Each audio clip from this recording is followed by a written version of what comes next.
Happy New Year. How many times have you heard that in the last few weeks? At first, earlier in the month of December, it was coupled with another greeting from well-wishers. Merry Christmas and a Happy New Year. Then, of course, with the passing of Christmas, the salutation was shortened to just Happy New Year. Now, I think we have to acknowledge that many people have changed both greetings, Merry Christmas and Happy New Year, to simply Happy Holidays. And it seems to me that is the people who don't want to be seen too much as religious people.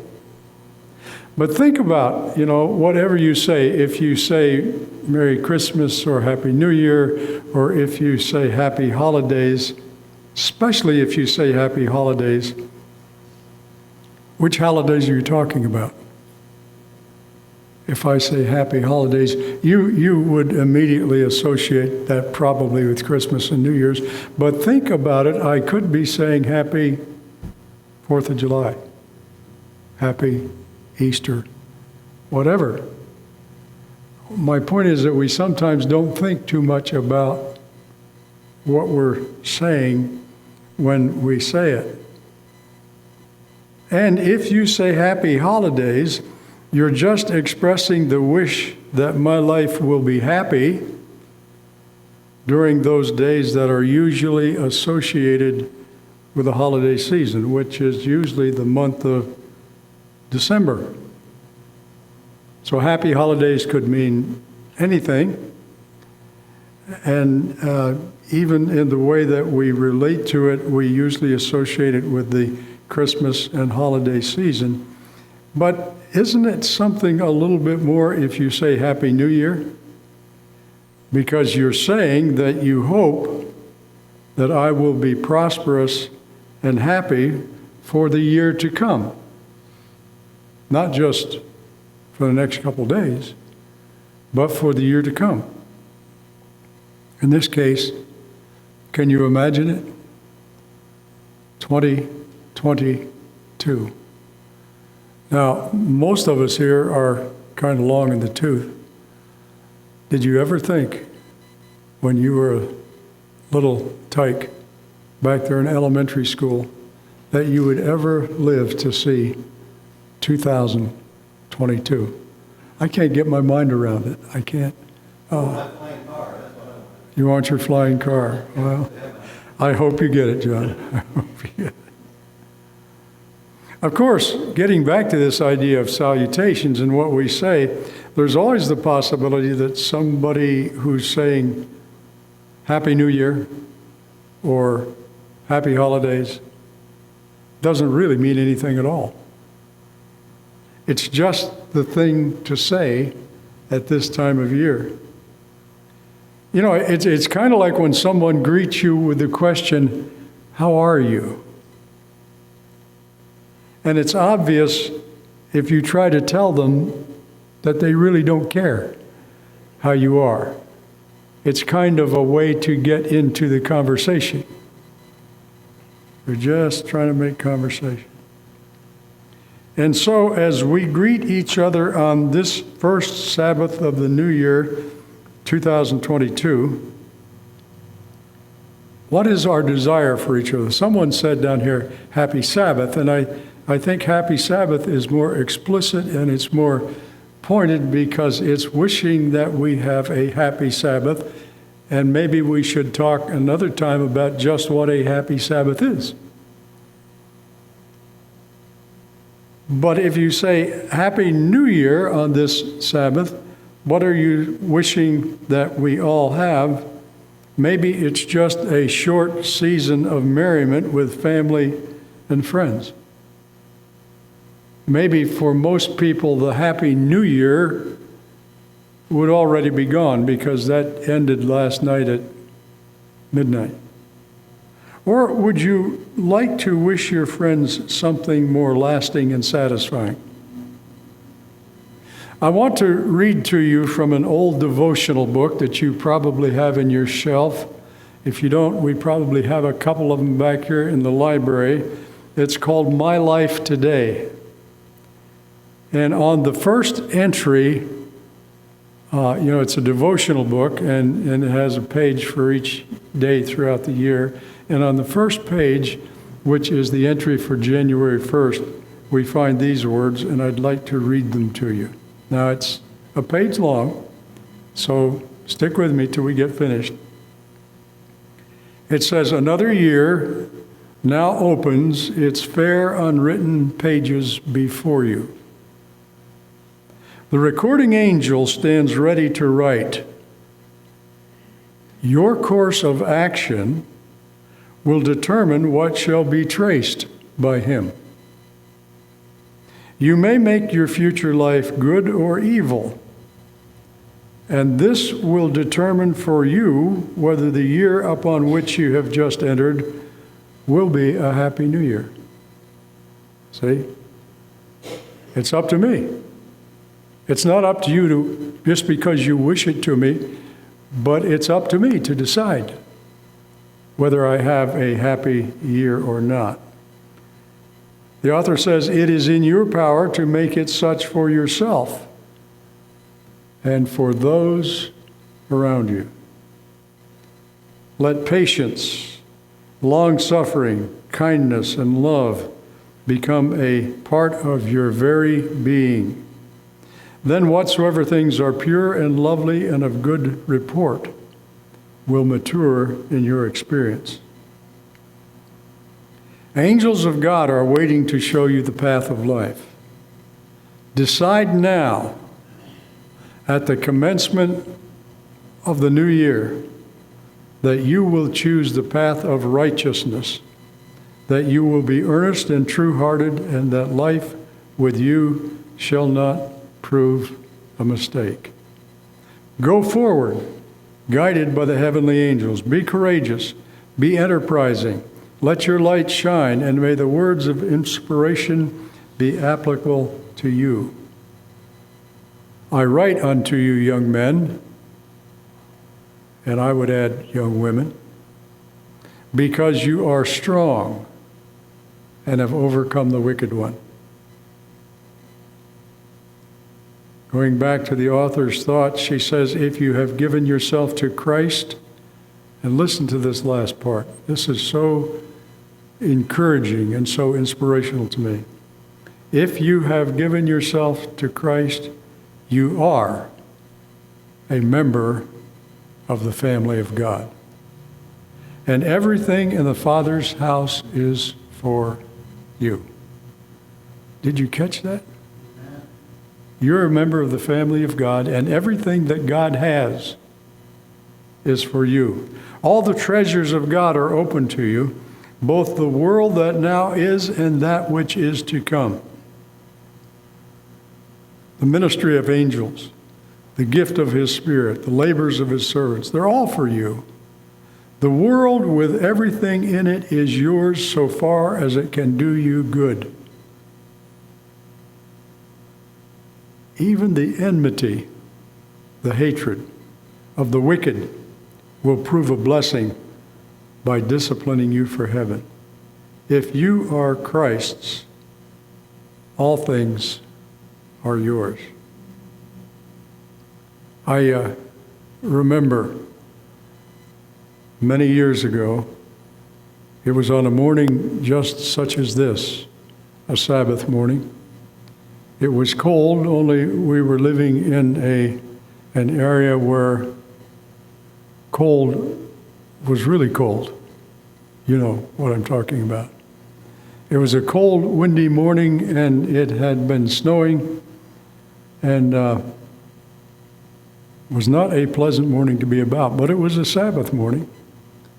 And many people had shown up for church. You know, there are some parts of the world where if you stay home on wintry mornings, you never go to church. And so many people had come out, they'd shown up for church.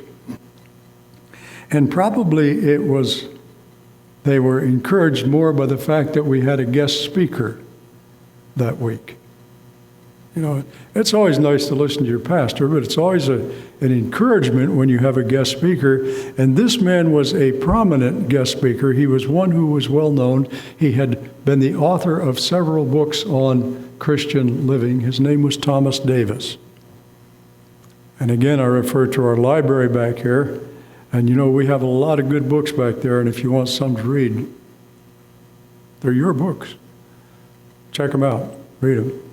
But he wrote a book, Thomas Davis wrote a book called Successful, I'm not sure if it's successful, but Victorious. Victorious Christian Living. And he was going to come that Sabbath and that weekend, and he was going to teach us what the Bible says about victory in Jesus. And so you can imagine a lot of people wanted to come to hear him speak. Now, we had put him up in a motel which was within eyesight of the church, probably about a 5-minute walk. But I didn't expect to see him come walking up across the parking lot. I thought, my, this is a hardy soul in a morning like this. And so I met him at the door and I said, "Brother, are you trying to get your exercise or fresh air?"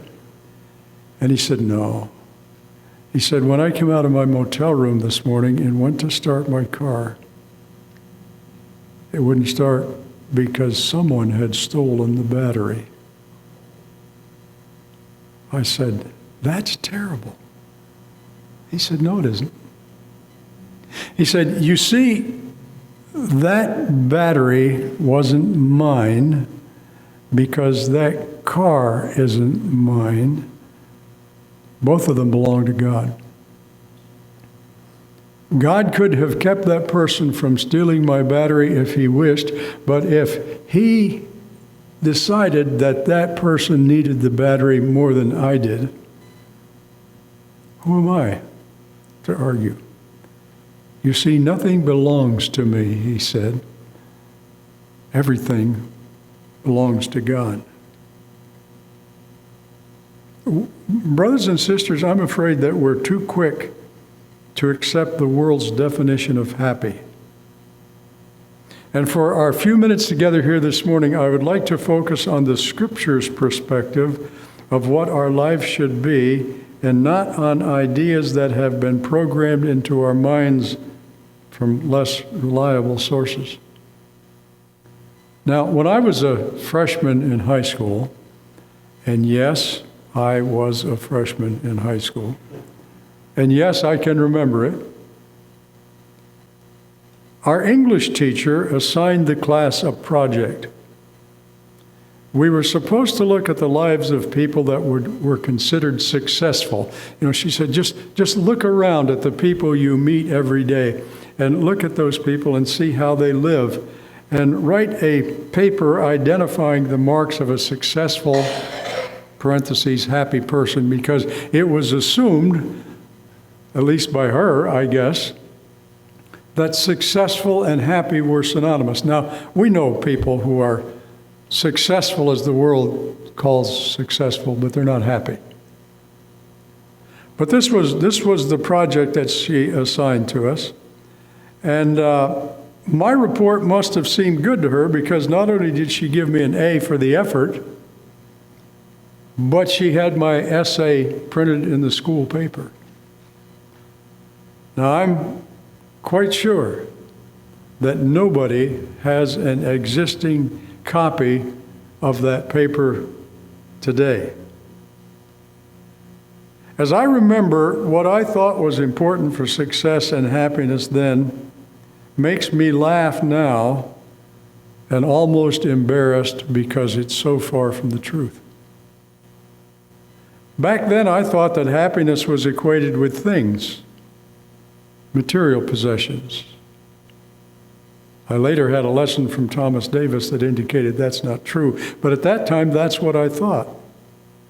Some of the things I listed in that essay were a car, a good house, a car, among other things. Some of the things that I listed, I got later in life, and some of the things I didn't. And I want to tell you this morning that I'm not sure that the ones that I did get brought me all that much happiness. Now, they brought me comfort, and in a sense, you may have said they brought me security, and they brought me satisfaction sometimes, but I'm not sure they brought me happiness. Because I realized that with every job that I ever had, as soon as I started, I realized there was a better one out there someplace. I was 50 years old before I owned my first house, and I can't remember any rush of happiness on the day of closing. The elation of a new car only lasted as long as I drove away from the dealership, and down in the next block I saw a shinier and bigger and more prestigious one than the one I had. You know what I'm talking about.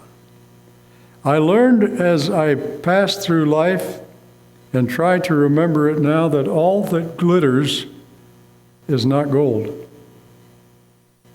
And possessions, although they can be a blessing, can also be a burden and responsibility.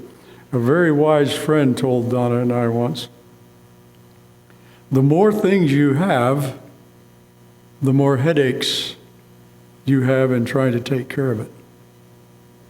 Henry David Thoreau, a philosopher of another century, once said that a man is rich in relation to the things he can afford to do without.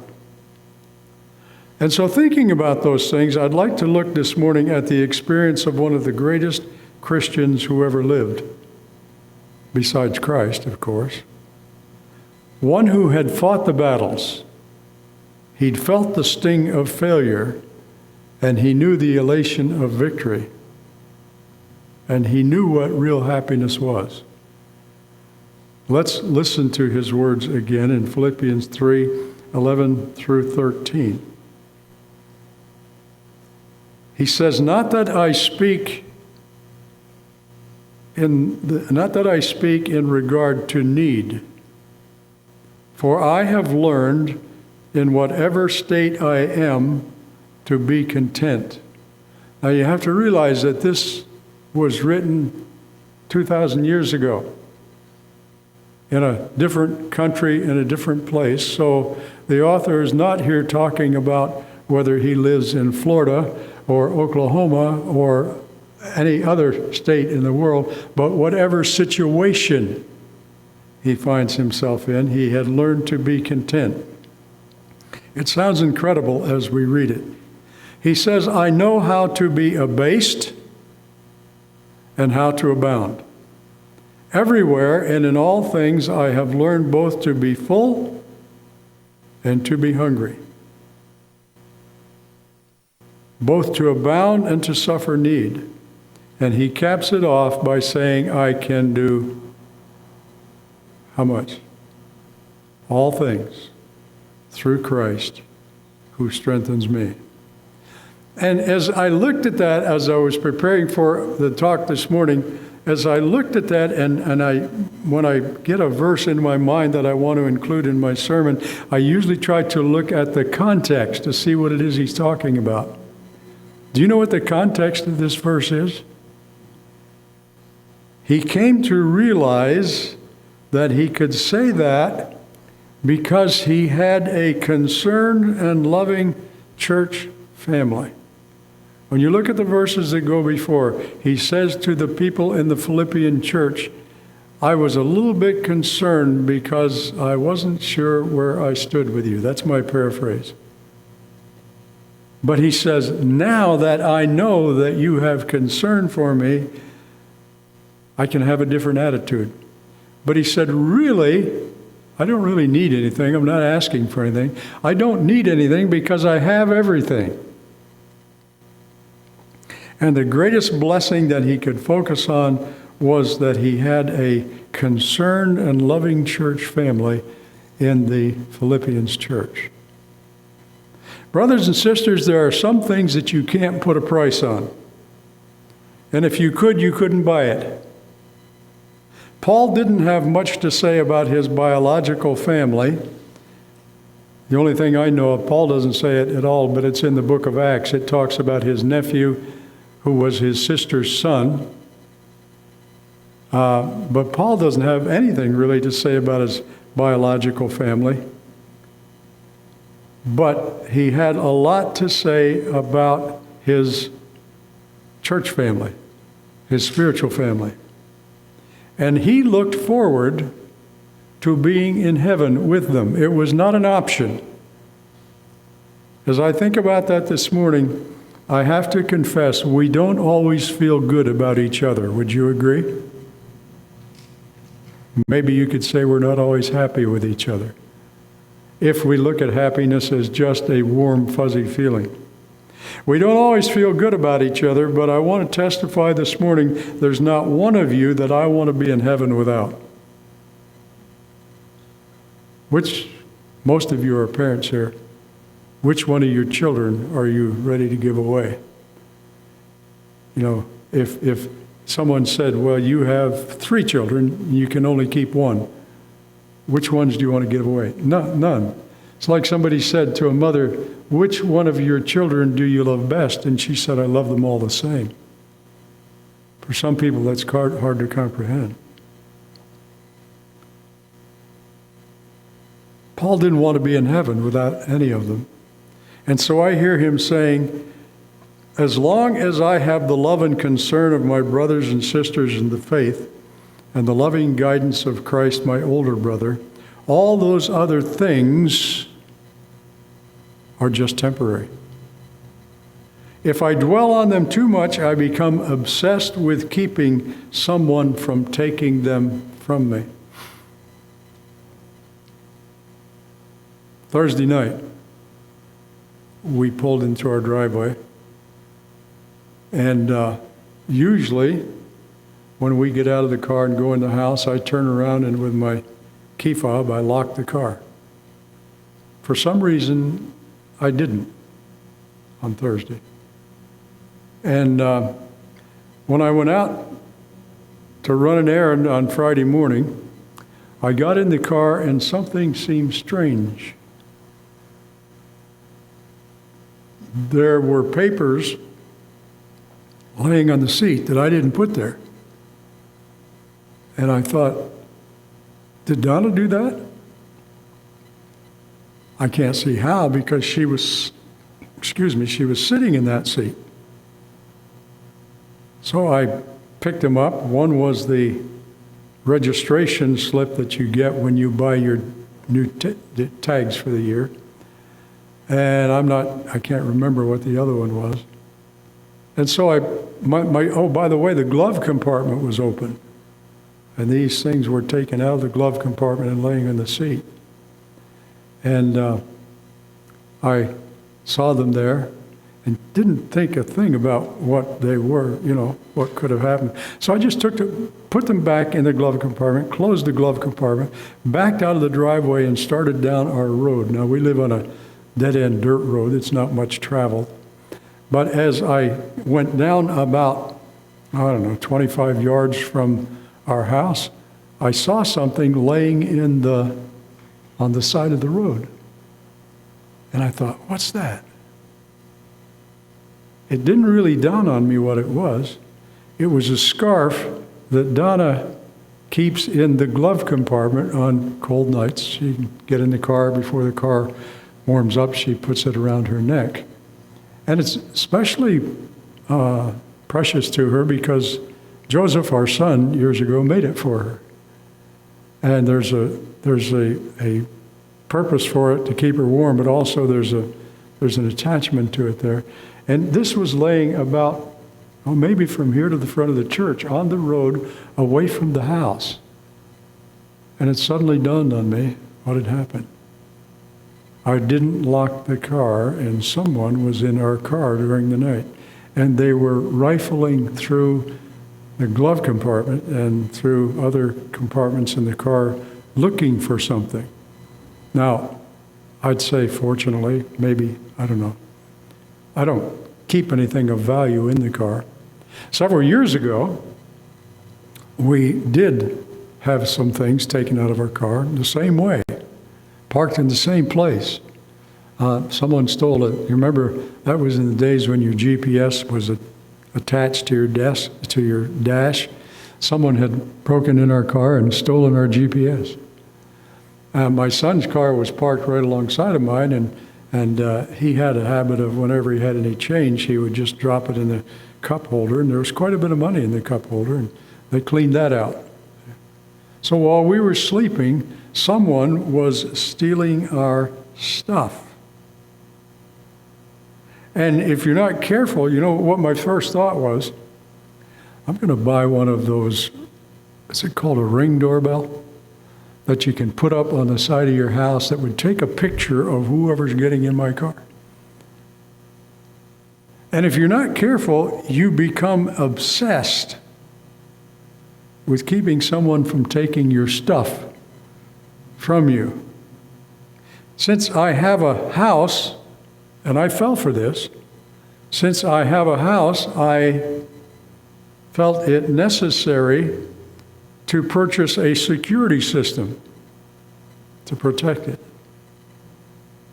Since I have a car, of course, I need insurance. And oh, by the way, an extended warranty. You get those calls, your extended warranty is about to run out, and they're calling me on a car that I owned in 2014. But people go for that because they want the security to take care of our stuff and to protect us and our vehicle from disaster. And we throw up all kinds of barriers to keep other people from cheating us. I want to tell you something this morning, brothers and sisters. You can't cheat me. You can't.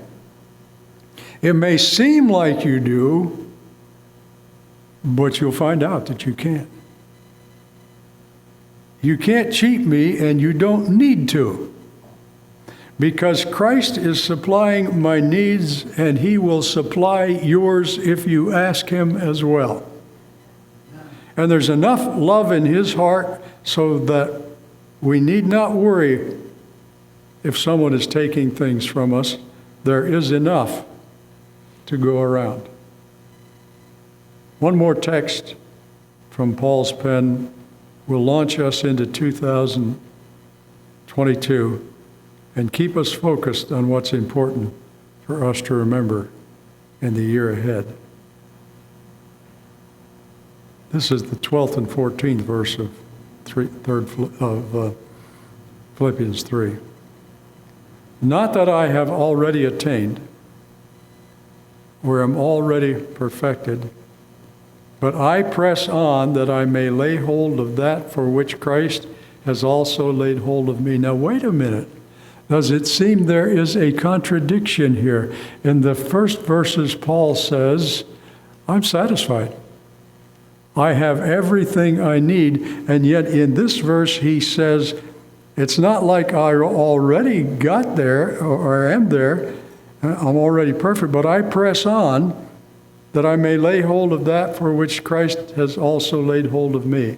Brethren, I do not count myself to have apprehended, but one thing I do, forgetting those things which are behind and reaching forward to those things which are ahead, I press toward the goal for the prize of the upward call of God in Christ Jesus. Do you see what Paul is saying?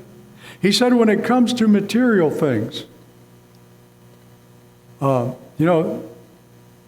I really need 10 suits in my closet? How many suits can I wear at a time?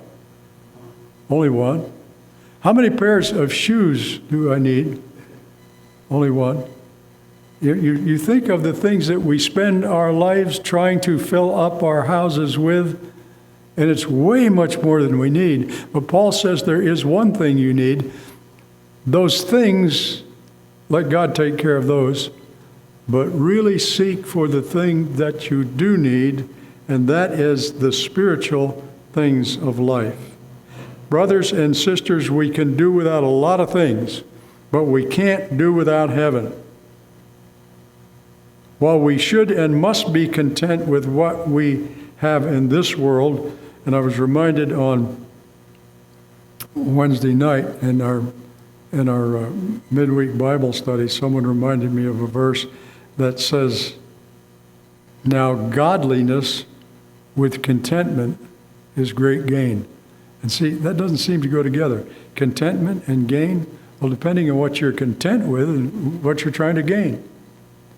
It's the spiritual things as opposed to the things, the worldly things.